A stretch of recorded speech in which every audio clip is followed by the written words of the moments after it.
अस्सलाम वालेकुम, मैं हूं आपका होस्ट सैयद मोहम्मद उमर शाह और आज आपको सैर कराते हैं पेडाना गांव की और यहाँ के खेतों की।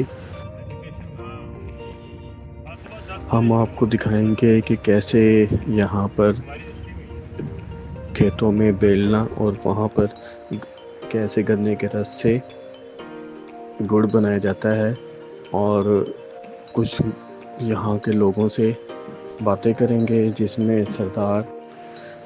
सरदार अरफानुल्लाह साहब और सरदार सैफुल्लाह साहब से गुफ्तगू करेंगे और उनसे बातें होंगी इस गांव के हवाले से जो बिल्कुल बॉर्डर के करीब है। आप देख रहे हैं Umar Shah historian YouTube channel.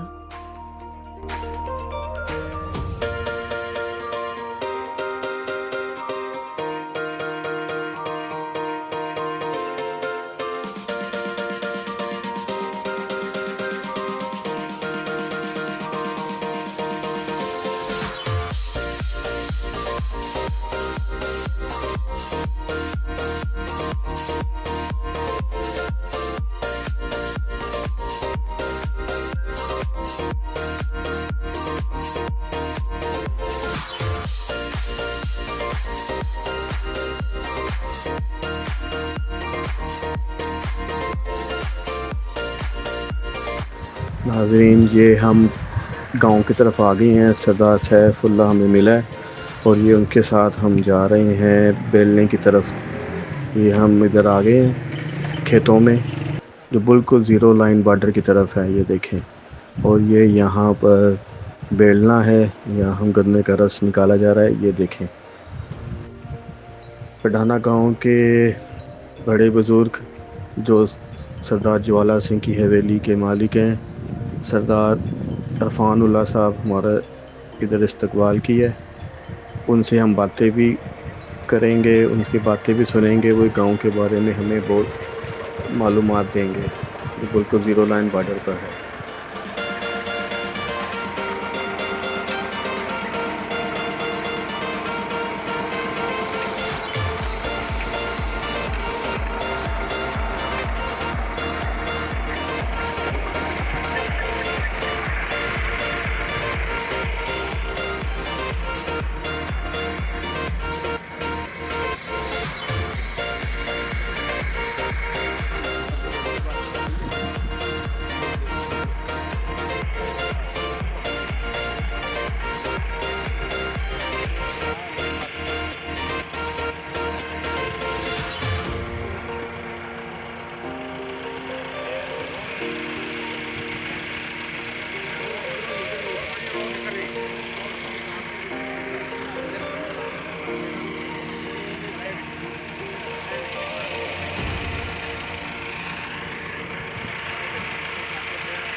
ये नाजरीन देखें कि यहाँ पर हमने अब गन्ने का रो पिया। ये हमारे लिए इधर गन्ने का रो भी आ गया है और ये देखें ताज़ा गुड़ तैयार हो रहा है। पहली दफ़ा ये नज़ारा देखा है इस तरह का गुड़ बनते हुए।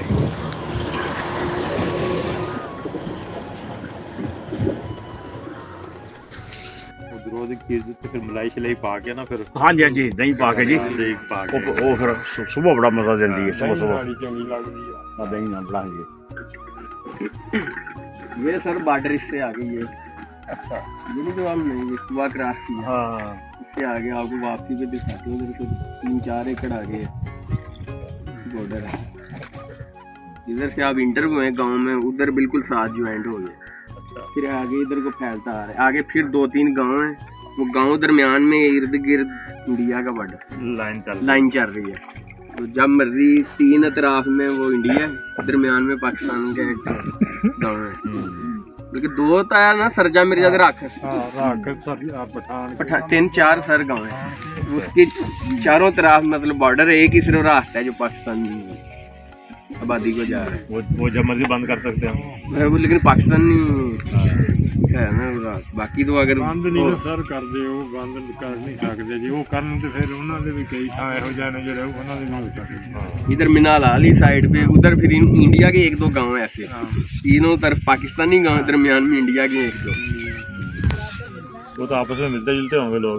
मिलते नहीं, लेकिन इसी तरह बाउंड्रीज बनी हुई है। इंटरनेशनल रूल है 400 गज 400 यार्ड तक आप कुछ भी चीज़ नहीं बना सकते। उन्होंने जो भी जीरो लाइन अपनी वो जंगले वगैरह लगवाए हैं, वो फिर 400 गज से पीछे हैं। तो आगे 3-3 4-4 एकड़ इंडिया की है ये मेन काश्तकारी करते हैं आगे। करते हैं। जिस तरह वो रूफ साहब बता रहे थे ना, वो कार्ड ले गए, एंट्री करवा के 8 से 4 बजे तक टाइमिंग होती है उनकी।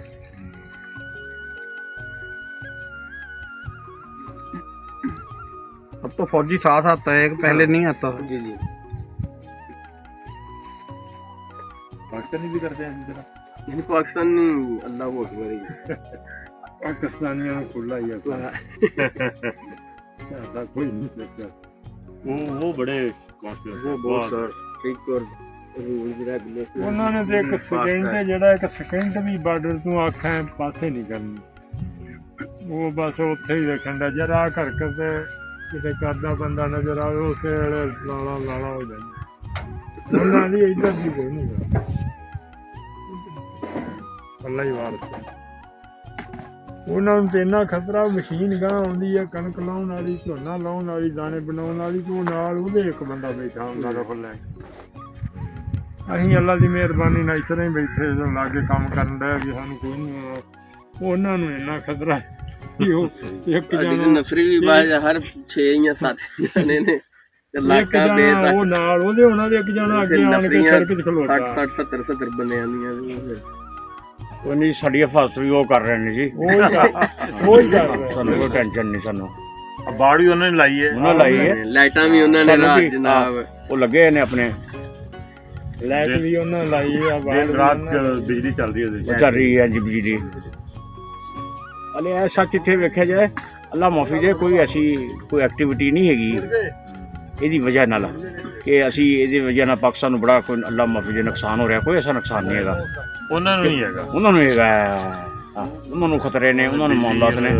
सारे सिक्योरिटी यदि ਹਾਂਜੀ, करते हैं ਉਹ ਬਹੁਤ ਅਖਰਾਜਾਤ ਕਰਦੇ ਨੇ ਆਪਣੇ ਉਸ ਬਾਰਡਰ ਦੇ ਉੱਤੇ ਆਪਣੀ ਨਾ ਵਾਸ਼ ਐਂਡ ਵਾਰਡ ਵਾਸਤੇ, ਲੇਕਿਨ ਉਹ ਬੇਦਰੇਜ਼ ਐਵੇਂ ਖਰਚੇ ਕਰਨ ਦੇ ਨੇ। ਸਾਨੂੰ ਉਹਦਾ ਫਾਇਦਾ ਹੈ, ਅੱਛੀ ਗੱਲ ਹੈ। ਸਾਨੂੰ ਉਹਦਾ ਬੜਾ ਫਾਇਦਾ ਹੋਇਆ ਜਦੋਂ ਦੀ ਇਹ ਲੱਗੀ। ਹਾਂਜੀ, ਜਦੋਂ ਨਹੀਂ ਲੱਗੀ, ਹਾਂ ਹਾਂ, ਜ਼ਮੀਨ ਤੇ ਬਾਰਡਰ ਦੇ ਨਾਲ ਹੀ ਉਹਨਾਂ ਦੀ ਸਾਡੀ ਰਾਤ ਦੇ ਪਾਣੀ ਪੂਣੀ ਲਾਇਆ ਹੋਣਾ। ਉਹ ਐਸੇ ਗੰਦੇ ਹੀ ਇਸ ਤਰ੍ਹਾਂ ਉੱਤੇ ਆਣ ਕੇ ਵੱਟਦੇ ਉਹਨਾਂ ਪਏ ਹੋਣਾ ਰਾਤ। ਕਈ ਵੇਰਾ ਇਸ ਤਰ੍ਹਾਂ ਵਾਕਿਆ ਬਣਿਆ ਵੀ ਨਾਲ ਲਾਗੋਂ ਦੀ ਲੰਘ ਜਾਣਾ, ਨਾਲ ਦੇਖਣ ਨੂੰ ਪਏ। ਤੇ ਹੁਣ ਤਾਂ ਗੱਲ ਹੀ ਕੋਈ ਨਹੀਂ। ਹੁਣ ਜਿੰਨਾ ਮਰਜ਼ੀ ਬਾਰਡਰ, ਇੱਥੋਂ ਨਾਲੋਂ ਬਾਰਡਰ ਤੇ ਸਾਨੂੰ ਜ਼ਿਆਦਾ ਹੋਗਾ ਹੁੰਦਾ ਵੀ ਕੋਈ ਨਹੀਂ ਗੱਲ। ਦਿਨ ਚੜਿਆ ਹੁੰਦਾ ਬਾਰਡਰ ਤੇ रात दिन। ਲੋਕਾਂ ਦਾ ਥੋੜਾ ਕਨਸੈਪਟ ਹੈਗਾ ਬਲਬਾਂ ਇਹ ਹੁਣ ਬਾਰਡਰ ਦੀਆਂ ਜ਼ਮੀਨਾਂ, ਅਸੀਂ ਤੇ ਸਕੂਨ 'ਚ ਹੈਗੇ, ਸਾਡੀਆਂ ਬਾਰਡਰ ਦੀਆਂ ਜ਼ਮੀਨਾਂ ਨੇ ਸਹੀ ਪਿੱਛੋਂ ਤੇ महफूज हो गया बिल्कुल। ਅਸੀਂ ਸਰ ਮਹਿਫੂਜ਼ ਆ। ਇਹ ਹੁਣ ਪਿੱਛੇ ਵੀ ਜ਼ਮੀਨਾਂ ਜਿਹੜੀਆਂ ਹੈਗੀਆਂ ਪਾਕਿਸਤਾਨ ਦੀਆਂ ਸਾਡੀਆਂ, ਪੜਾਣੇ ਤੋਂ ਪਿੱਛੇ, ਉੱਥੇ ਇੰਨੀ ਚੋਰੀ ਚਕਾਰੀ ਹੋ ਰਹੀ ਕੋਈ ਹਿਸਾਬ ਨਹੀਂ। ਰਾਤ ਨੂੰ ਡੇਰੇ ਉੱਤੇ ਸੋਨਾ ਲਾਜ਼ਮੀ ਬਣ ਗਿਆ, ਪਹਿਲੇ ਨਹੀਂ ਆਉਂਦਾ ਸੀ। ਉਤਾਰ ਲਾ ਕੇ ਲੈ ਜਾਂਦੇ ਨੇ, ਕੋਈ ਮੋਟਰ ਉਤਾਰ ਕੇ ਲੈ। ਬਾਰਡਰ ਦੇ ਉੱਤੇ ਲੱਭੇ ਲੈ ਜਾਂਦੇ ਨੇ। ਸਕੂਨ ਹੈਗਾ, ਅਮਨ ਹੈਗਾ। ਔਰ ਉਹ ਕਈ ਲੇਕਿਨ ਨਾ ਲੋਕ ਜਿਹੜੇ ਸ਼ਹਿਰਾਂ ਦੇ ਨਾ, ਉਹ ਕਹਿੰਦੇ ਨਹੀਂ ਨਹੀਂ ਅਸੀਂ ਬਾਰਡਰ ਵਾਲੀ ਜ਼ਮੀਨ ਨਹੀਂ ਲੈਣੀ, ਤੇ ਅਸੀਂ ਤਾਂ ਸਮਝਦੇ ਹਾਂ ਕਿ ਬਾਰਡਰ ਦੇ ਉੱਤੇ ਤੇ ਸਹੀ ਸਕੂਨ ਹੈ, ਤੁਹਾਡੇ ਅੰਦਰ ਚੌਕੀਆਂ ਬਣੀਆਂ ਹੋਈਆਂ। ਚੌਕੀਆਂ ਬਣੀਆਂ ਹੋਈਆਂ ਨੇ। ਸਕੂਨ ਇਹਦੇ ਨਾਲ ਜਿਹੜੀ ਸ਼ਾਇਦ ਮਰਜ਼ੀ ਹੈ ਇਸ ਤਰ੍ਹਾਂ ਖੁੱਲ ਜੀਏ, ਟਰੈਕਟਰ ਖਲੋਤਾ ਛੱਡ ਜੀਏ, ਟਰਾਲਾ ਰਹਿਣ ਦੀਏ, ਦਾਣੇ ਪਏ ਰਹਿਣ, ਜੋ ਹੋਏ ਸਾਨੂੰ ਕੋਈ ਨਹੀਂ ਫਿਕਰ, ਕੋਈ ਨਹੀਂ ਕਿਸੇ ਲਾਉਣਾ। ਕਿਆ ਥੋੜਾ ਜਿਹਾ ਬਚਾਅ ਹੋ ਜੀਏ ਤੇ ਕੋਈ ਜਾਂਦੇ ਨਹੀਂ ਹੈ। ਇੱਥੇ ਰੇਟ ਕੀ ਹੈਗਾ ਜ਼ਮੀਨਾਂ ਦਾ? ਉੱਥੇ ਵੀ 40 ਲੱਖ ਏਕੜ ਰੇਟ ਹੈਗਾ ਬਾਰਡਰ ਦੇ ਉੱਤੇ। ਹਾਂਜੀ, ਬਾਰਡਰ ਦੇ ਉੱਤੇ ਵੀ ਰੇਟ ਹੈਗਾ ਇੰਨਾ। ਸਾਗ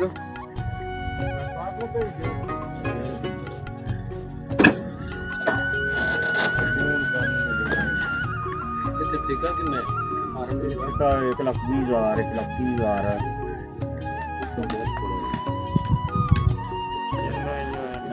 ਇਹ ਵੀ ਪਰਦਾ ਹੋਇਆ। ਉਦੋਂ ਉੱਥੇ ਪੜ੍ਹਾਉਂਦੇ ਰਹੇ ਸਨ। ਵਾਲਾ ਸਾਹਿਬ ਨੇ ਕਿਹਾ ਮੈਂ ਤੇ ਪੜ੍ਹਾਉਣੇ ਨਹੀਂ ਜਾਣਾ। ਵਾਲਦਾ ਵੀ ਇੱਥੇ ਸਾਰੇ ਅਸੀਂ ਸਾਰੀ ਫੈਮਿਲੀ ਇੱਥੇ ਰਹੇ ਸਨ। ਉਹ ਸਾਡੇ ਫਿਰ ਵੇਖੋ ਵੇਖੀ ਨਾ ਇੱਥੇ ਤਕਰੀਬਨ ਕੋਈ 300 ਜੀ ਪੜ੍ਹਾਉਂਦੇ ਦੇ ਨਾ ਠਹਿਰ ਗਏ। ਉਹਨਾਂ ਕਿਹਾ ਜੀ ਅਸੀਂ ਵੀ ਨਹੀਂ ਜਾਣਾ। ਫਿਰ ਉਸ ਆਪਣੀ ਕਿਲੇ 'ਚ ਹਵੇਲੀ 'ਚ ਸਾਰੇ ਲੋਕ ਆ ਗਏ। ਜਿਸ ਵੇਲੇ ਇੰਡੀਅਨ ਆਰਮੀ ਨੂੰ ਦੱਸਿਆ ਨਾ ਇਹਨਾਂ ਸਿੱਖਾਂ ਨੇ, ਇਹਨਾਂ ਕੋਲ ਵਾਲਾ ਸਾਹਿਬ ਕੋਲ ਰੈਫਲਾਂ ਰੁਫਲਾਂ ਹੈਗੀਆਂ ਸੀ ਜਾਂ ਕੋਈ ਜਿਹੜੇ ਲੁੱਟ ਮਾਰ ਕਰਨ ਵਾਲੇ ਸੀ ਹੁੰਦੇ ਸੀ, ਉਹਨਾਂ ਦੇ ਫਾਇਰ ਕਰ ਦਿੰਦੇ ਸਨ। ਅਤੇ ਫਿਰ ਉਹਨਾਂ ਨੂੰ ਪਤਾ ਲੱਗਾ ਕਿ ਇੱਥੇ ਉਹ ਦੌੜ ਜਾਂਦੇ ਸਨ ਸਿੱਖ ਜਿਹੜੇ ਲੁੱਟ ਮਾਰ ਕਰਨ ਆਉਂਦੇ ਸੀ ਪਟਾਕੇ। ਉਹਨਾਂ ਨੇ ਫਿਰ ਦੱਸਿਆ ਉੱਥੇ ਤੇ ਕੁਛ ਹੈਗਾ ਆਰਮੀ ਉਰਮੀ ਕੋਈ ਬੈਠੀ ਹੈ ਪਟਾਕੇ ਦੇ ਵਿੱਚ ਪਾਕਿਸਤਾਨੀ। ਉਹਨਾਂ ਨੇ ਫਿਰ ਆਣ ਕੇ ਨਾ ਇੱਥੇ ਉਹਨਾਂ ਨੂੰ ਦੱਸਿਆ, ਉਹਨਾਂ ਨੇ ਬਾਹਰ ਨਿਕਲ ਆਓ, ਨਹੀਂ ਤੇ ਅਸੀਂ ਨਾ ਤੋਪਖਾਨਾ ਪੂਰਾ ਲਹਿੰਦਾ ਉਡਾ ਦਾਂਗੇ, ਅਸੀਂ ਸਾਰਾ ਕਿਲਾ ਖੁਲਾ ਕੇ ਸਭ ਪਿੰਡ ਨੂੰ। ਇਹਨਾਂ ਫਿਰ ਸਰੈਂਡਰ ਕਰ ਦਿੱਤਾ। ਇਹ ਉੱਥੇ ਜਿਸ ਵੇਲੇ ਉਹਨਾਂ ਨੂੰ ਲੈ ਕੇ ਗ੍ਰਿਫਤਾਰ ਕਰਕੇ ਬੱਚਿਆਂ ਨੂੰ, ਬੀਬੀਆਂ ਨੂੰ, ਸਾਰਿਆਂ ਨੂੰ, ਤੇ ਉਹ ਬੰਦਿਆਂ ਨੇ ਉਹਨਾਂ ਨੇ ਨਾ ਹੱਥ ਤੋਂ ਬੰਨ੍ਹ ਦਿੱਤੇ ਉਹਦੇ ਨਾਲ। ਬਾਕੀ ਬੀਬੀਆਂ ਬੱਚਿਆਂ ਨੂੰ ਉਹਨਾਂ ਨੇ ਉਸ ਤਰ੍ਹਾਂ ਰੱਖਿਆ। ਸਾਡੇ ਕਬਰਸਤਾਨ ਹੈਗਾ ਉਧਰ ਲਹਿੰਦੇ ਪਾਸੇ ਯਾਨੀ ਮਗਰਬ ਦੇ ਪਾਸੇ, ਉਸ ਕਬਰਸਤਾਨ 'ਚ ਉਹਨਾਂ ਨੂੰ ਲੈ ਗਏ।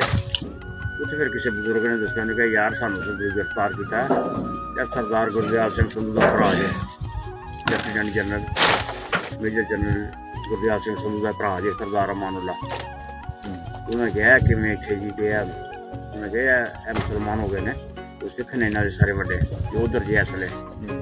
ਉਦੋਂ ਉਹ ਜਿਹੜੇ ਸਾਡੇ ਨਾ ਉਹ ਚੰਡੀਗੜ੍ਹ ਵਾਲੇ ਉਹਨੂੰ ਦੱਸਿਆ ਨਾ ਗੁਰਬਚਨ ਨੇ, ਹਾਂ ਗੁਰਪ੍ਰੀਤ ਦੇ ਵਾਲਾ ਦਾ ਗੁਰਦਿਆਲ ਸਿੰਘ ਸੰਧੂ, ਉਹਨਾਂ ਨੂੰ ਫਿਰ ਉਹਨਾਂ ਨੇ ਪਤਾ ਕੀਤਾ। ਉਹਨਾਂ ਕਿਹਾ ਵਾਕਿਆ। ਉਹਨਾਂ ਫਿਰ ਹੱਥ ਖੋਲ ਕੇ ਸਾਰੇ ਪੜ੍ਹਾਣੀਆਂ ਦੇ ਸਾਹਮਣੇ ਨਸ਼ਹਿਰੇ ਲੈ ਗਿਆ, ਜਿਹੜਾ ਪਿੰਡ ਹੈਗਾ ਨਸ਼ਹਿਰਾ ਟਾਲਾ। ਉੱਥੋਂ ਫਿਰ ਉਹਨਾਂ ਨੇ ਜਨਾਬ ਜਿਹੜਾ ਹੋਰ ਕਨਫਰਮ ਜਿਸ ਵੇਲੇ ਕੀਤਾ, ਫਿਰ ਗੱਡੀਆਂ ਪਾ ਕੇ ਨਾਲ ਅੰਮ੍ਰਿਤਸਰ ਲੈ ਗਏ ਅੰਮ੍ਰਿਤਸਰ ਸਾਰਿਆਂ ਨੂੰ ਜੀ। ਉੱਥੇ ਫਿਰ ਭਾਈ ਗੁਰਦਿਆਲ ਸਿੰਘ ਸੰਧੂ ਸਾਹਿਬ ਤਾਇਆ ਜੀ ਆ ਗਏ। ਤਾਇਆ ਜੀ ਕਹਿੰਦੇ ਤੂੰ ਯਾਰ ਕਿੱਧਰ, ਤੂੰ ਵੀ ਲਾਹੌਰ ਚਲਾ ਜਾਂਦਾ। ਉਹਨੇ ਕਿਹਾ ਮੈਂ ਲਾਹੌਰ ਨਹੀਂ ਜਾਣਾ ਸੀ, ਜੋ ਹੋ ਗਿਆ ਹੋ ਗਿਆ। ਉਹਨੇ ਕਿਹਾ ਤੁਹਾਨੂੰ ਰਿਲੀਜ਼ ਕਰਦੇ ਹਾਂ ਸਾਰੇ ਖਾਨਦਾਨ ਨੂੰ, ਤੁਸੀਂ ਤੇ ਜਾਓ ਪਾਕਿਸਤਾਨ ਵਾਪਸ। ਉਹ ਫਿਰ ਵਾਲਦਾ ਨੇ ਤੇ ਵਾਲ ਸਾਹਿਬ ਨੇ ਕਿਹਾ, ਉਹਨੇ ਕਿਹਾ ਅਸੀਂ ਨਹੀਂ ਕਰਨਾ, ਸਾਰੇ ਜਾਣਗੇ, ਅਸੀਂ ਪੜ੍ਹਾਣੇ ਠਹਿਰੇ, ਸਾਡੇ ਬਦਲੇ ਸਾਰੇ ਪੜ੍ਹਾਣੇ ਵਾਲੇ ਮਗਰ ਠਹਿਰ ਗਏ ਸਨ ਵੀ ਸਾਰੇ ਛੱਡ ਸਕਦੇ ਠੀਕ ਹੈ, ਨਹੀਂ ਤੇ ਸਾਨੂੰ ਅਸੀਂ ਵੀ ਨਹੀਂ ਜਾਣਾ। ਉਹਨੇ ਕਿਹਾ ਇੰਨਿਆਂ ਨੂੰ ਨਹੀਂ ਛੱਡ ਸਕਦੇ ਅਸੀਂ, ਤੇ ਤੁਹਾਨੂੰ ਭੇਜ ਦਿੰਦੇ ਹਾਂ ਹੁਣ ਵਾਪਸ। ਉਹਨੇ ਕਿਹਾ ਨਹੀਂ ਅਸੀਂ ਨਹੀਂ ਜਾਣਾ। ਇਹ ਫਿਰ ਸਰ 6 ਮਹੀਨੇ ਉੱਧਰ ਰਹੇ, ਅੰਬਾਲਾ ਜੇਲ੍ਹ ਦੇ ਵਿੱਚ, ਫਿਰੋਜ਼ਪੁਰ ਜੇਲ੍ਹ 'ਚ, ਅੰਮ੍ਰਿਤਸਰ, ਇਹਨਾਂ ਮੁਖਤਲਿਫ ਜੇਲ੍ਹਾਂ ਵਿੱਚ ਨਾ ਉਹਨਾਂ ਨੇ ਘੁਮਾਇਆ। ਤੇ ਇਹਨਾਂ ਨੂੰ VVIP ਪ੍ਰੋਟੋਕੋਲ ਇਹਨਾਂ ਕੈਦੀਆਂ ਨੂੰ ਦਿੱਤਾ ਉਹਨਾਂ ਨੇ ਤਾਇਆ ਜੀ ਦੇ।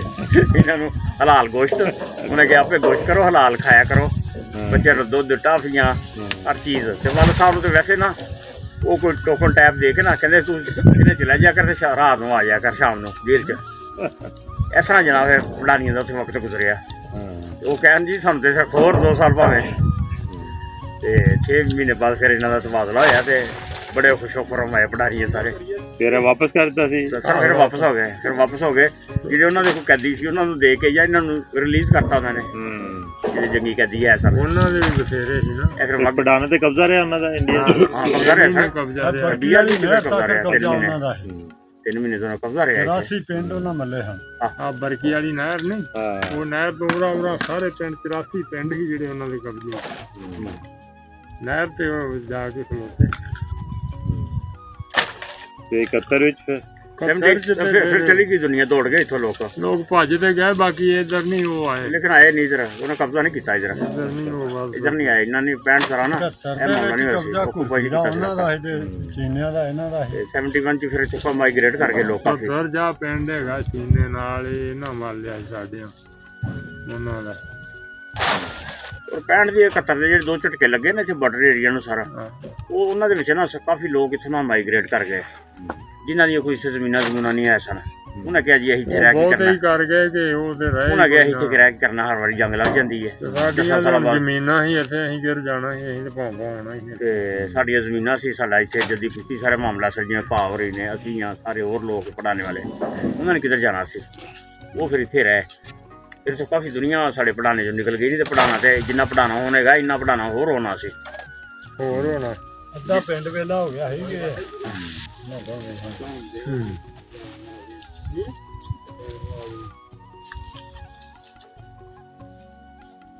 ਐਸਾ ਰਸਤੇ ਥਾ ਨਹੀਂ ਸਰ, ਇਹ ਰਸਤਾ ਨਾ ਸਿੱਧਾ ਸਿੱਧਾ ਆ ਰਿਹਾ ਹੈ। ਇਹਨੂੰ ਨਾ ਰਿਵਰਸ ਕਾਨਾ ਬੁੱਚਰ ਡਿਸਟਰੀਬਿਊਟਰੀ ਕਰਨੇ ਆ। ਇਹ ਜਿਹੜੀ ਨਾ ਫਿਰ ਇੰਡੀਆ 'ਚ ਪਾਣੀ ਹੁੰਦਾ ਸੀ 65 ਤੇ 66 ਤੇ ਪਾਣੀ ਇੰਡੀਆ 'ਚ ਹੁੰਦਾ ਰਿਹਾ। ਸਾਡੀ ਨਹਿਰ ਇੱਧਰ ਹੁੰਦੀ ਸੀ। ਇਹਨਾਂ ਨੂੰ ਵਜ੍ਹਾ ਸੇ ਸਿੰਤਾਸ ਮਜ਼ਾ ਕੀਤਾ ਪਾਕਿਸਤਾਨ ਨੇ ਇੰਡਸਟਰੀ ਉਸ ਤੋਂ ਬਾਅਦ ਨਾ ਇੱਧਰੋਂ ਬੰਦ ਉਹਨਾਂ ਨੇ ਫਿਰ ਪਾਣੀ ਕਰ ਦਿੱਤਾ, ਜਿਹੜੇ ਕੋਈ ਦਰਿਆ ਉਹਨਾਂ ਨੂੰ ਦੇ ਦਿੱਤੇ ਇੰਡੀਆ ਨੂੰ, ਕੁਛ ਅਸੀਂ ਲੈ ਲਏ ਜਿਹੜੇ ਉਹਦੇ ਵਿੱਚ ਨਾ ਫਿਰ ਇਹ ਰਿਵਰਸ ਬਣ ਗਿਆ। ਅਦਰਵਾਈਜ਼ ਇੱਥੋਂ ਪਾਣੀ ਜਾਂਦਾ ਹੁੰਦਾ ਸੀ, ਸੂਆ ਬੜਾ ਵੱਡਾ ਸੂਆ ਨਹਿਰ ਨਿਕਲ ਕੇ ਇੱਥੋਂ ਪੂਰੀ ਨਹਿਰ ਹਾਲੜੇ ਕਿ ਕਿੱਥੋਂ ਨਿਕਲਦੀ ਹੁੰਦੀ ਸੀ ਭਾ ਇਹਦਾ ਪੁੱਛਰਾਂ ਪੁੱਚਰਾਂ ਤੋਂ ਪੁੱਚਰਖਾਨਾ ਯਾਨੀ 2 ਮੀਲ ਪੁੱਚਰਖਾਨਾ ਡਿਸਟ੍ਰੀਬਿਊਟਰੀ ਇਹ ਪਿੱਛੇ ਪੁੱਚਰ ਸੀ, ਪੁੱਚਰ ਤੋਂ ਨਿਕਲਦੀ ਸੀ ਨਹਿਰ ਤੇ ਕਾਨੇ ਵੱਲ ਜਾਂਦੀ ਸੀ। ਇਹਦਾ ਕਾਨੇ ਵੱਲ ਜਾਂਦੀ ਸਿੱਧੀ ਕਾਨੇ ਵੱਲ। ਇਹ ਪੁੱਛਰਾਂ ਨਹੀਂ ਫਿਰ ਉਹਨੇ ਰਿਵਰਸ ਪਾਕਿਸਤਾਨ ਨੇ ਛਦਨਵਾਤੀ ਮਿਸ਼ਰਮ ਤੋਂ ਦੇ ਨਾ ऐसे पक्की नहर करके ना उधरों पानी पाता BRB लिफ्ट इरीगेशन करते टरबाइना के जरिए इतों एक बार दस दिन इतों सीधी ना बरात ही चली गई सी पढ़ाने की पूरी इंडिया हाँ इंडिया की इंडिया च एक बरात चली गई सी जी 65 तो पहले की गल ढूंढी हो गई सी ढूंढी हो गई सी ਛੱਡ ਕੇ ਸਿੱਧੀ ਲੰਘ ਗਏ सीधे ना गए ਪਤਾ ਨਹੀਂ ਚੱਲਿਆ ਉਹਨਾਂ ਨੂੰ। पता नहीं चला कि इंडिया च वड़ गए पर क्या उन्होंने बड़ा अच्छा से उन्होंने सलूक किया एक बड़ा अच्छा सलूक किया उन्होंने कोई ऐसी गल नहीं की रवायात भी चंगियां सी आपस सारे मामलात उन्होंने चाह पानी रोटी पानी खाओ फिर उस तरह बरात वापस करती सी ਚਲੋ जी सानू चंगी तरह पता छोटे छोटे होने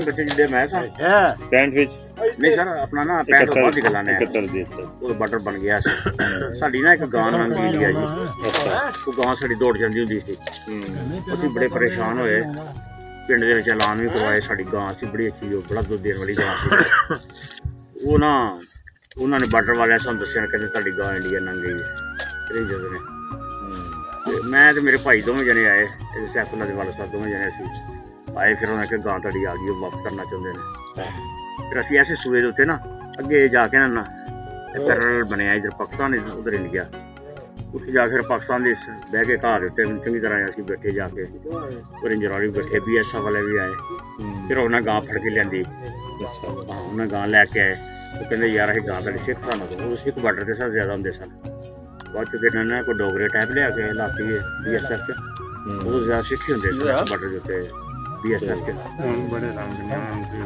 ਉਹ ਉਹਨਾਂ ਨੇ ਸਾਨੂੰ ਦੱਸਿਆ ਸੀ ਸਰਦਾਰ ਮਾਨ ਵਾਲਾ ਦੇ ਬੇਟੇ ਜਾਣਦੇ ਸਨ ਕਹਿੰਦੇ ਸੀ ਜਾਣਦੇ ਸਾਨੂੰ ਦੱਸਿਆ ਸਾਰੇ ਬੇਟਿਆਂ ਨੇ ਦੱਸਿਆ ਸੀ ਉਹਨੇ ਕਿਹਾ ਸੀ ਤੁਹਾਡੀ ਗਾਂ ਕੋਈ ਵੀ ਨਹੀਂ ਤੇ ਚਲੋ ਤੁਹਾਡੀ ਗਾਂ ਆਈ ਉਹ ਖਾਣਾ ਟਾਈਟ ਹੋਏ ਉਹਦੇ ਵਿੱਚ ਆਇਆ ਸੀ ਗਾਵਾਂ 3 ਦਿਨ ਦੇ ਬਾਅਦ ਗਾਂ ਵਾਪਸ ਆਈ ਫਿਰ ਉਸ ਜ਼ਮੀਨ 'ਚ ਨਾ ਪਾਈ ਨੇ ਉਹਦੀਆਂ ਤਾਰਾਂ ਮਾਰੀਆਂ ਔਰ ਰਿਲੀਜ਼ ਕੀਤਾ ਦੁੱਧ ਜ਼ਮੀਨ ਦੇ ਉੱਤੇ ਅਸੀਂ ਲੈ ਕੇ ਆਏ ਗਾਂ ਇਸ ਤਰ੍ਹਾਂ ਮੈਂ ਵਾਪਸ ਕੀਤੀ ਉੱਥੇ ਦਾ ਤੇ ਸਾਡਾ ਬਾਰਡਰ ਦੇ ਉੱਤੇ ਯਾਨੀ ਇਹਨਾਂ ਨਾਲ ਕਦੀ ਨਹੀਂ ਜਿਹੜੀ ਆਮ ਆਵਾਮ ਉਹਦੇ ਨਾਲ ਸਾਡਾ ਕੀ ਮਾਮਲਾ ਉਹ ਹੁਣ ਹੁੰਦੇ ਨਾ ਕਦੀ ਮੇਰੀ ਉਹਨਾਂ ਨਾਲ ਗੱਲ ਕਰੀਏ ਨਾ ਤੇ ਉਹ ਗੱਲ ਨਹੀਂ ਕਰਦੇ ਸਾਡੇ ਨਾਲ ਵਿਚਾਰੇ ਡਰਦੇ ਉਹ ਨਹੀਂ ਗੱਲ ਕਰਦੇ ਅਸੀਂ ਗੱਲ ਕਰ ਲੈਂਦੇ ਹਾਂ ਜਿਸ ਤਰ੍ਹਾਂ ਉਹਨਾਂ ਦੀ ਹੋਣੀ ਨਹੀਂ ਜ਼ਰੂਰਤ ਹੀ ਨਹੀਂ ਉਹਨਾਂ ਦੀ ਪਾਬੰਦੀ ਬਹੁਤ ਹੀ ਜਦੋਂ ਹਾਜੀ ਸਾਹਿਬ ਨਹੀਂ ਗਏ ਹੱਜ ਤੇ ਗਏ ਭਾਈ ਸਾਡੀ ਫੈਮਿਲੀ ਗਈ ਤੇ ਮੈਂ ਇੱਥੇ ਲਾਹੌਰ ਹੀ ਸਾਂ ਮੈਂ ਤੇ ਘਰ ਹੀ ਸਾਂ ਤੇ ਮੈਂ ਅੱਲਾ ਜਨਰਲ ਨਸੀਬ ਕਰੇ ਲਾਲਾ ਯਕੂਬ ਨੂੰ ਨਾ ਉਹਨੂੰ ਹਾਜੀ ਸਾਹਿਬ ਕਹਿ ਕੇ ਸੀ ਯਾਰ ਸਟਾਲਾ ਬੀਜਣਾ ਸਟਾਲੇ ਤੇ ਉਹ ਸਟਾਲਾ ਭਜਵਾ ਦਿਓ ਵਜਾਉਂ ਸੇ ਚਾਰਾ ਸਰਾ ਹੋ ਗਿਆ ਹੈ ਸਟਾਲਾ ਅਸੀਂ ਨੂੰ ਕਹਿੰਦੇ ਹਾਂ ਜੀ ਬਰਸੀਮ ਹਾਂਜੀ ਉਹ ਬਰਸੀਮ ਵਾਸਤੇ ਨਾ ਮੈਂ ਨਾਲ ਲੈ ਕੇ ਗਿਆ ਤੋਂ ਸਾਡੇ ਵੀ ਬਰਾਦਰੀ ਦੇ ਵੱਡੇ ਭਾਈ ਸਨ ਬਹੁਤ ਹੋ ਗਏ ਨੇ ਉਹਨਾਂ ਨਾਲ ਲੈ ਕੇ ਨਾ ਮੈਂ ਬਾਰਡਰ ਦੇ ਉੱਤੇ ਸਾਡੀ ਇੱਕ ਜ਼ਮੀਨ ਹੈਗੀ ਸੀ 3-4 ਏਕੜ ਉੱਥੇ ਸਟਾਲਾ ਮੈਂ ਭਜਵਾਉਣ ਦਿਆਂ ਸਾਂ ਉਧਰ BSF ਵਾਲੇ ਆ ਗਏ ਤੇ ਨਾਲ ਉਹਨਾਂ ਇੱਕ ਕਿਸਾਨ ਵੀ ਸਨ ਸਿੱਖ ਸਨ ਉਹ ਮੈਨੂੰ ਕਹਿੰਦੇ ਤੁਸੀਂ ਆਪਣਾ ਮੈਨੂੰ ਨਾ ਬੁਲਾ ਲਿਆ ਮੈਂ ਫਿਰ ਉਹਨਾਂ ਕੋਲ ਚਲਾ ਗਿਆ ਜ਼ੀਰੋ ਲੈਂਡ ਤੇ ਕਹਿੰਦੇ ਤੁਸੀਂ ਜਨਾਬ ਜੀ ਨੇ ਕਿ ਇਹ ਕਰਾਰੇ ਜੀ ਕੀ ਮਾਮਲਾ ਹੈਗਾ ਤੁਸੀਂ ਜ਼ਿਮੀਦਾਰ ਨਹੀਂ ਪ੍ਰਾਪਰ ਲੱਗਦੇ ਤੁਸੀਂ ਕੱਪੜੇ ਹਜੇ ਪਾਏ ਨੇ ਮੈਂ ਕਿਹਾ ਮੇਰੇ ਭਾਈ ਨੇ ਆਏ ਨੇ ਇਸ ਤਰ੍ਹਾਂ ਬੀਜਦੇ ਆ ਔਰ ਕਹਿਣ ਲੱਗੇ ਅੱਜ ਤੇ ਜਨਾਬ ਜੀ ਨਾ ਉਹ ਹੈਗਾ ਕਿ ਸ਼ੁੱਕਰਵਾਰ ਹੈ ਉਦੋਂ ਜੁਮਾ ਸੀ ਤੇ ਤੁਸੀਂ ਇੱਥੇ ਮੈਂ ਕਿਹਾ ਜੀ ਹਾਲੇ ਜੁਮੇ ਤੋਂ ਪਹਿਲੇ ਆ ਜਾ ਕੇ ਇਨਸ਼ਾਅੱਲਾ ਜੁਮਾ ਨੂੰ ਪੜ੍ਹਨਾ ਅਸੀਂ ਤਾਲਾ ਬੀਜ ਕੇ ਜੁਮਾ ਪੜ੍ਹਨਾ BSF ਵਾਲੇ ਬੜੇ ਉਹ ਕਹਿੰਦੇ ਆਪਣੇ ਜ਼ਿਮੀਦਾਰਾਂ ਨਾਲ ਗੱਲ ਕਰਨੀ ਕਰੋ ਤੁਸੀਂ ਇਹ ਬੰਦੇ ਤੇ ਉਹਨਾਂ ਨੇ ਖੈਰ ਪਿੱਛੇ ਮੈਨੂੰ ਕਹਿਣ ਲੱਗੇ ਤੂੰ ਆਪਣਾ ਕਾਕਾ ਕਿੱਥੋਂ ਇੱਕ ਬਾਬਾ ਵੀ ਸੀ ਤੇ ਮੈਂ ਕਿਹਾ ਮੈਂ ਪੜ੍ਹਾਣੇ ਹਾਂ ਇਸ ਤਰ੍ਹਾਂ ਮੈਂ ਸਰਦਾਰ ਮਾਨੂਲਾ ਉਹ ਜਿਹੜੇ ਕਿਲੇ ਵਾਲੇ ਹੈਗੇ ਨੇ ਉਹ ਕਹਿੰਦੇ ਜਾਣਦੇ ਅਸੀਂ ਸਾਨੂੰ ਪਤਾ ਹੈਗਾ ਉਹਨਾਂ ਦਾ ਕੀ ਹਾਲ ਪਹਿਲਾਂ ਮਸ਼ਹੂਰ ਕਿਲਾ ਸੀ ਮੈਂ ਕਿਹਾ ਫੌਤ ਹੋ ਗਏ ਨੇ ਬੰਦੇ ਪਹਿਲੇ ਜਿਹੜੇ ਸਾਰੇ ਜਾਣਦੇ ਤੇ ਉਹਨਾਂ ਬੜਾ ਉੱਥੇ ਦੱਸਿਆ ਕੋਈ ਪਤਾ ਕਿੱਦਾਂ ਉਹਨਾਂ ਨਾਲ ਕਿੰਨਾ ਕੁ ਵੱਡਾ ਕਿਲਾ ਸੀ ਇੱਥੇ ਕਿਲਾ ਇਹੋ ਆਪਣੇ ਵਾਲਾ ਅਭੀ ਵੀ ਹੈ ਕਿਲਾ ਅੱਛਾ ਇਹ ਕਿਲੇ ਦੇ ਨਾਲ ਸਰ ਬਣਿਆ ਸੀ ਨਾ ਅਦਾਲਤ ਬਣੀ ਸੀ ਜਿੱਥੇ ਦਾਦਾ ਜੀ ਆਖਰੀ ਜਸਗੜ ਬੈਠਦੇ ਸਨ ਨਾਲ ਅਸਤਬਲ ਸੀ ਉਰਾਂ ਮੱਝਾਂ ਗਾਵਾਂ ਵਾਸਤੇ ਇਹ ਪੂਰੀ ਬਿਲਡਿੰਗਾਂ ਚ ਬਣੀਆਂ ਸੀਗੇ ਸਰਦਾਰਾਂ ਦੀਆਂ ਪੁਰਾਣਾ ਇੱਕ ਯਾਨੀ ਉਹਨਾਂ ਦਾ ਰਹਿਣ ਸਹਿਣ ਵਾਸਤੇ ਵੀ ਰਹਿਸ਼ ਵਾਸਤੇ ਵੀ ਕਿੰਨਾ ਰੈਜ਼ੀਡੈਂਸ ਅਰਸਾ ਬਣੀ ਪਹਿਲੇ ਬਣੀ ਹੋਈ ਹੈ? ਤਕਰੀਬਨ 350 ਸਾਲ ਤੇ ਹੋ ਚੱਲੇ 350 350 ਸਾਲ ਹੋ ਚੱਲੇ ਨੇ ਇਸ ਵੇਲੇ ਨੂੰ ਬਣੇ ਨੂੰ ਤੇ ਬੜਾਨੇ ਨੂੰ ਆਬਾਦ ਹੋਇਆ ਨੂੰ ਕਮ ਵੇਚ ਇੰਨਾ ਹੋ ਗਿਆ। उसका तहखाना भी है किले का। ਇਹ ਕੈਪੀਟਲ ਸੀ ਇੱਕ ਬੜਾਨਾ ਦਾਰੁਲ ਖਲਾਫਾ ਸੀ ਬਿਟਵੀਨ ਅੰਮ੍ਰਿਤਸਰ ਤੇ ਲਾਹੌਰ ਦੇ ਦਰਮਿਆਨ ਦਾਰੁਲ ਖਲਾਫਾ ਸੀ। ਇਹ ਜਿਹੜੇ ਜਿੱਥੇ ਤੁਸੀਂ ਇਹ ਡੇਰੇ ਤੇ ਅਗਰ ਤੁਸੀਂ ਬੈਠੇ ਹੋ ਸਾਡੇ ਡੇਰੇ ਤੇ ਇਹ ਡੇਰੇ ਦੇ ਨਾਲ ਜਿਹੜੇ ਸਾਹਮਣੇ ਮਕਾਨ ਨੇ ਇਹ ਗੁਰਬਚਨ ਸਿੰਘ ਹੋਰਾਂ ਦੇ ਮਕਾਨ ਸਨ। ਉਹ ਨੌ ਨਿਹਾਲ ਸਨ ਸਾਡੇ ਤਾਇਆ ਜੀ ਨੌ ਨਿਹਾਲ ਦੇ ਪੁੱਤਰ ਨੇ ਨਾ ਗੁਰਬਚਨ ਤੇ ਮਾਂ ਪ੍ਰਿਥੀਪਾਲ ਸਿੰਘ ਉਹਨਾਂ ਦੇ ਬੇਟੇ ਸਨ ਤੇ 6 ਭਰਾ ਸਨ ਪ੍ਰਿਥੀਪਾਲ ਸਿੰਘ ਹੋਰੀ ਸਾਡੇ ਤਾਇਆ ਦੇ ਬੇਟੇ ਆ। ਇਹ ਮਕਾਨ ਸਾਰੇ ਉਹਨਾਂ ਦੇ ਸਨ ਉਹਨਾਂ ਸਰਦਾਰਾਂ ਦੇ। ਤੁਹਾਡੇ ਵਡੇਰੇ ਕਿੰਨੇ ਅਰਸਾ ਪਹਿਲੇ ਮੁਸਲਮਾਨ ਹੋਏ? ਸਾਰੇ 42 ਚ 42 ਚ ਦਾਦਾ ਜੀ ਦਾਦੀ ਜੀ ਔਰ ਮੇਰੇ ਵਾਲਾ ਸਾਹਿਬ ਅੱਛਾ ਹਾਂ ਇਹ ਸਿੱਖਾਂ ਤੋਂ ਕਨਵਰਟ ਸਿੱਖਾਂ ਹੋਏ। ਦਾ ਕਨਵਰਟ ਹੋਇਆ ਜੀ। ਹਾਂ ਵਾਲੇ ਸਾਹਿਬ ਵੀ ਵਾਲਾ ਸਾਹਿਬ ਵੀ ਜੀ ਸਿੱਖ ਸਨ? ਹਾਂ ਵਾਲਾ ਸਾਹਿਬ ਨਾਲ ਸਰਦਾਰ ਖਜ਼ਾਨ ਸਿੰਘ ਸੰਧੂ ਸੀ ਅੱਛਾ ਔਰ ਦਾਦੀ ਨਾਲ ਬੀਬੀ ਚੰਨਨ ਕੌਰ ਬੱਚੋ ਬੀਬੀ ਗੁਲਾਮ ਫਾਤਮਾ ਹੋ ਗਿਆ ਨਾ ਤੇ ਵਾਲਾ ਸਾਹਿਬ ਦਾ ਨਾਮ ਹੋ ਗਿਆ ਸਰਦਾਰ ਅਮਾਨੁੱਲਾ ਤੇ ਦਾਦਾ ਜੀ ਦਾ ਨਾਮ ਹਰਚਰਨ ਸਿੰਘ ਤੋਂ ਸਰਦਾਰ ਨਸਰੁੱਲਾ। ਹਾਂ ਦੇਖੋ ਨਾ ਕੈਸੀ ਜਿਹੜੀ ਬੀਬੀ ਕਰਤਾਰ ਕੌਰ ਸੀ ਹਾਂ ਜਿਹਦੇ 'ਚ 3 ਬੇਟੇ ਸਨ 2 ਬੇਟੀਆਂ ਉਹ ਮੁਸਲਮਾਨ ਨਹੀਂ ਹੋਏ ਸਨ ਅੱਛਾ ਉਹ ਫਿਰ ਅੱਛਾ ਇੰਡੀਆ ਚਲੇ ਗਏ। ਅੱਛਾ ਇਹ ਗੁਲਬਦਨ ਵਾਲੇ ਜਿਹੜੇ ਸਨ ਗੁਲਬਦਨ ਹੋਰੀ ਤੇ ਫਿਰੋਜ਼ਪੁਰ ਸਾਡੇ ਇੱਕ ਤਾਇਆ ਜੀ ਇਮਾਨ ਸਿੰਘ ਉਹ ਚਲੇ ਗਏ ਇੱਕ ਧਿਆਨ ਸਿੰਘ ਇਹ ਉਹ ਇੱਕ ਚਲੇ ਗਏ ਸੰਗਰੂਰ। ਇਹ ਜਾ ਕੇ ਬਦਕਿਸਮਤੀ ਨਾ ਸਰਦਾਰਾਂ ਨਾਲ ਹੋਈ ਕਿ ਇਹਨਾਂ ਦੀ ਉਧਰ ਪਹਿਚਾਣ ਕੋਈ ਨਹੀਂ ਸੀ। ਪਹਿਚਾਣ ਤੋਂ ਮਰਾਦ ਇਹਨਾਂ ਲੋਕਾਂ ਨੇ ਬਾਅਦ ਚ ਜਾਣਿਆ ਕਿ ਪੜਾਣੀਏ ਸਰਦਾਰ ਨੇ ਇਹਨਾਂ ਦਾ ਲੋਕਾਂ ਨੂੰ ਤੇ ਇੱਥੇ ਹੀ ਇਹਨਾਂ ਦੀ ਪਛਾਣ ਦੇ ਚਲੇ ਜੀ ਉੱਥੇ ਪਛਾਣ ਦੇ ਕੇ ਉੱਥੇ ਫਿਰ ਇਹਨਾਂ ਜ਼ਮੀਨਾਂ ਮੱਥਰ ਏਰੀਆ ਚ ਇਹਨਾਂ ਲੈ ਲਿਆ ਇਹ ਕਿਤੇ ਇਕੱਠੇ ਨਾ ਬੈਠੇ ਇਹ ਜਿੱਥੇ ਗੁਲਬਦਨ ਵਗੈਰਾ ਰਹਿੰਦੇ ਨੇ ਨਾ ਬਸੀ ਪਟਾਣਾ ਉਹ ਸਾਡੇ ਹੀ ਘਰ ਸਨ ਸਾਡੇ ਸੁਸਲ ਸਾਹਿਬ ਦੇ। ਇਹ ਉਹ ਇਹਨਾਂ ਦੇ ਭਾ ਕਿਉਂ ਗੁਲਬਦਨ ਨਹੀਂ ਆਇਆ ਉਹ ਇਹਨਾਂ ਦੇ ਘਰ ਸਨ ਆਪ ਸ਼ੇਰਵਾਨੀ ਸਾਹਿਬ ਦੇ ਇਹਨਾਂ ਦੇ ਸੁਸਰ ਇਹਨਾਂ ਦੇ ਸਹੁਰੇ।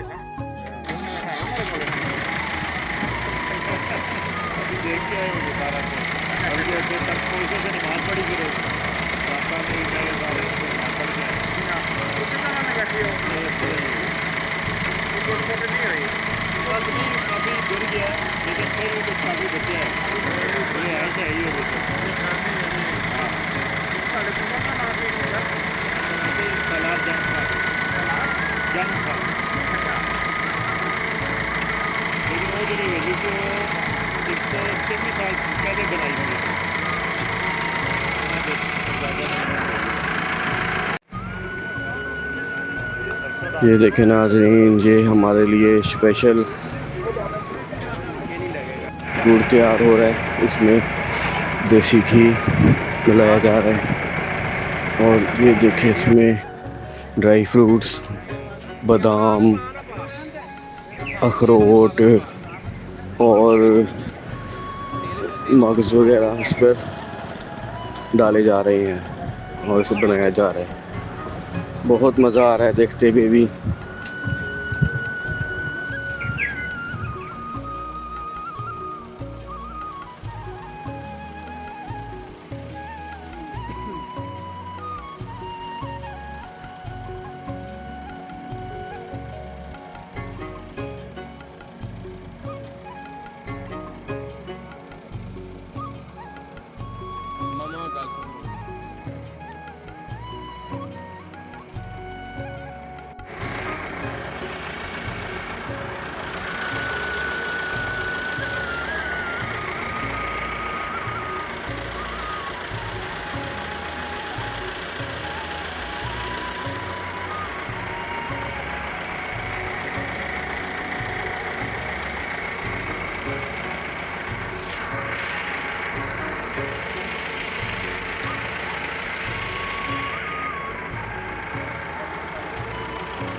ਨੰਬਰ ਦਾ 4 ਦੀ 5 ਦੀ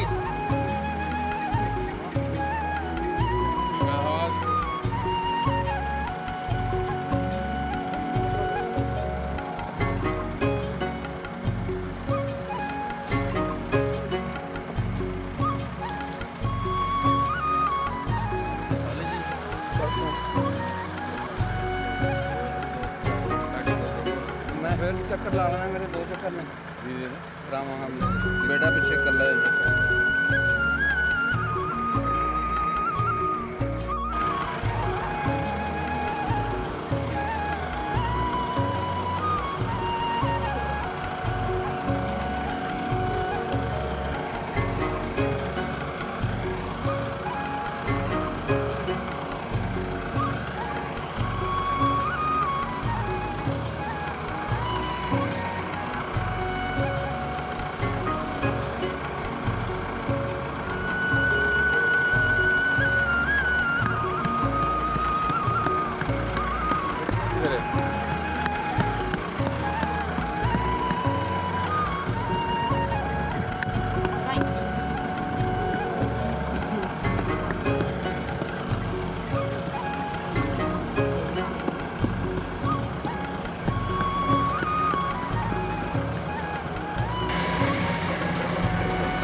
बैठने से फ्री हुए तो फिर हम सरदार सैफुल्लाह खां के घर गए और जहाँ हमारा खाना तैयार था और जहाँ हमने लंच किया।